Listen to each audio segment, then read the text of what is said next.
Buenos días. Hoy les voy a poner simplemente un ejemplo para ilustrar eh, todo esto que dicen ellos. O sea, cuando digo ellos, desde arriba en Cuba, ¿no? Los mandamases, como se le dice, los barigones, ¿no? Que dicen que, bueno, más sacrificio, trabajar más fuerte, que el gobierno no se puede encargar de hacer suicidios, de subsidios, de tener esa carga social, ¿no? Toda esa carga económica de mantener al cubano, ¿no? Pero yo recuerdo que al principio, cuando digo al principio, antes de que ellos llegaran al poder y que se pusieran a controlar todos los recursos, los medios de producción en Cuba. Eh, Nosotros en Cuba teníamos negocios, teníamos fincas, teníamos de todo, en la que la gente producía. Había muchas cosas que eran muy eficaces, muy eficaces. Pongamos, por ejemplo, por eso digo, voy a poner un ejemplo, digamos, una persona que tenía una gran extensión de una finca de café y de frutas, vamos a decir, para no café y frutas. Esa persona, bueno, trabajaba, tenía empleados, tenía su finca, sí, un hacendado, tenía dinero, bueno, exportaba ese café, exportaba esas frutas, ¿no? Y esas tierras producían. Imagínate que llega la revolución, le dicen, no, no, no, espérate, tú no puedes tener toda esta cantidad de tierra, vamos a darle una parte a los campesinos y todo eso. Y yo estoy de acuerdo que le hubieran dado parte a los campesinos, pero de la tierra que estaba ociosa, de la tierra que no le pertenecía básicamente a nadie, que estaban, digamos, de cierto modo en manos del gobierno, y que esas personas podían explotarla, no llegar a decirle, tú coge este pedazo que ya está produciendo, que está eso, y dárselo a otro y que empiece a trabajar. No digo que que estaba mal. O sea, que yo digo que estaba bien el hecho de poder entregar tierra, o sea, y de ponerla a producir, pero no la tierra que era de alguien ya, porque a la larga nos dimos cuenta de que había tierras que estaban ociosas, aun cuando teníamos muchas producciones, cuando Cuba exportaba hasta carne, llegó a exportar, ¿no? Exportaba carne, exportaba de todo, y no teníamos esa miseria que se vive ahora, que sí, hay gente pasando mucha hambre, incluso más que lo que nos mostraban en las imágenes estas que nos ponían, y toda esta moral que nos querían hacer y decir que todo ante la revolución era malísimo, ¿no? Entonces, seguimos con el ejemplo de este hacendado que, decíamos, producía, llegaste, le quitaste esa tierra, después ese tipo o se fue, esa fue, que podía haber sido cualquier, el abuelo de nosotros, o se fue o se quedó a vivir todavía en Cuba con un pedacito de tierra, si le dejaron, o un pedacito de tierra. Y se dio cuenta que en el futuro o sea, se fueron creando empresas parásitas, como digamos en caso de las frutas, acopio, frutas selectas y todo eso, sabemos que se perdían toneladas de frutas e incluso vegetales y todo eso, porque esas empresas parásitas que nunca fueron rentables un carajo, no llegaron no era tuya.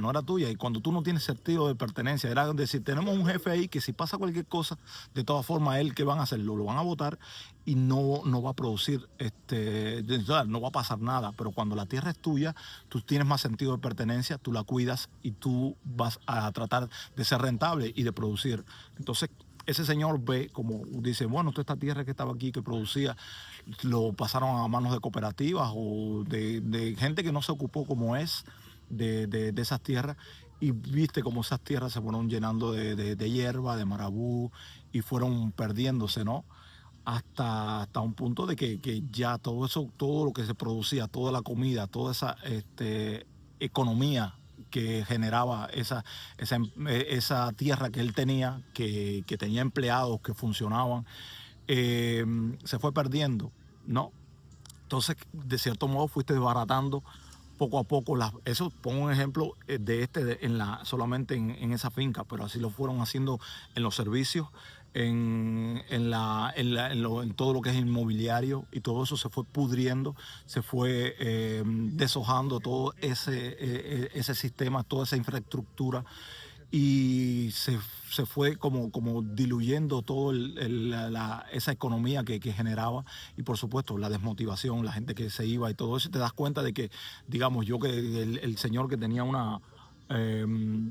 digamos, unos apartamentos que alquilaba, que él se hacía cargo de ellos, no, esos apartamentos pasaron a dárselo a la gente. Sí, está bien, no digo que no había gente que tenía problemas de vivienda, pero no es tan así, por lo que esa gente trabajó toda una vida. Y ahora te dicen de que una vez que destruyeron toda esa infraestructura hasta fue como un edificio que tú destruiste completo, y nada más no ves ni las columnas, ves ya solamente la base, el piso de ese edificio. Así hicieron con toda esta infraestructura que estaba hecha, estaba sentada. En lugar de tú dices, bueno, esta estructura funcionaba, Cuba era próspera con esto, digo, bueno, vamos a tomarlo así, y vamos bueno, los impuestos, las cosas como normalmente funcionan. Tú no tienes que preocuparte por hacer restaurante, tú no tienes que preocuparte porque el inmobiliario funcione. No, no, lo tuyo es regular, de que los ingresos y todo esto son lícitos, y de que no hay desfalco y que no hay corrupción, y que tú me tributas a la sociedad, como hacen las sociedades normales en el mundo. Entonces, ya una vez que destruyeron todo eso y que te dan cuenta de que no son capaces de asegurar lo básico del ser humano, ¿no? Como la alimentación, ¿no? Eso sin hablar de derechos y de nada de eso. No, hablando de alimentación de un país que incluso exportaba comida, ¿no? Es una locura, ¿eh? Que importó mucha comida. Exportó mucha comida, quiero decir, disculpen. Tú te pones a preguntarte y dices, ahora piden que hagas sacrificio, piden que hay que trabajar más, que hay gente vaga, que hay gente que no está trabajando, pero no, el primero que tú creó gente vaga fuiste tú, el primero que vamos a decir, que acostumbró a la gente que toma la cucharita en la boca, ¿no? No te digo que había que apoyar la gente que tenía menos recursos y todo eso, porque en todas las sociedades, por lo menos aquí mucha gente que tiene bajos recursos reciben incluso ayuda de los capitalistas, los malos. Y sin embargo, te das cuenta que al final no todo lo que tocó el sistema es para el bien de los que están arriba, el bien de la familia privilegiada, ¿no? Los dueños de la finca, los grandes, y todos los militares y todos los demás que están por ahí. Y ahora te digo, te siguen, te piden sacrificio, ustedes, porque la gente no trabaja suficiente. No, en Cuba siempre se trabajó mucho antes, incluso antes de la revolución, la gente se partía el lomo trabajando, pero la mayoría tenía un futuro, veían un futuro, y tenían su finquita, tenían sus bodeguitas, tenían sus cosas. Y como decía en otro video, en lugar de tú ahora estar celebrando fiestas estas alegóricas de la revolución, no, tú estás trabajando por lo que heredaste, o lo que construiste con tus propias manos, ¿no?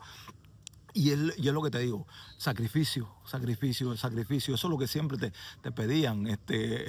Stalin, que de hecho Stalin ya no lo mencionan casi nunca, ¿no? Porque toda la mierda que hizo allá en toda Europa y en la propia Unión Soviética, en la Rusia como tal, las hambrunas y todo lo demás, con todos esos planes quinquenales, y la economía planificada y estableciendo topes de precios, y bueno, todo lo que engendra el comunismo, ¿no?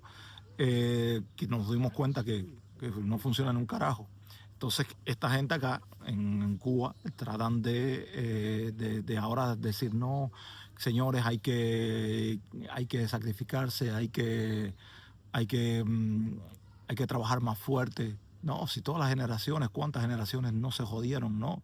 La de los abuelos, la de los padres, todo lo que está ahí en Cuba, está jodido, ¿no? O sea, está jodido de decir sacrificio, de decir trabajar, ¿no? Después que tú, como ya les dije, no destruiste todas las bases que funcionaban en ese país, y creaste cientos de empresas y organismos parásitos, ¿no? Y bueno, por aquí era por lo que iba el videíto de hoy.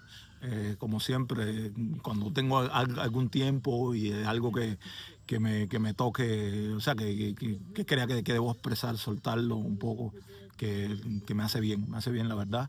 Aunque la gente dice, oh, estás hablando por gusto, no vas a hacer nada, no esto, lo otro. Y yo, sí, puede que sí, pero nada, al final me da la gana hacerlo, ¿no? Primero, esa es la primera base, ¿no? Me da la gana hacerlo y es lo bueno que ofrecen las redes sociales ahora de poderlo hacer. Y lo segundo es que sí, me hace bien y ya. Así que nada, les mando un abrazo, salud y suerte, mucha fuerza para todos y para adelante, para adelante.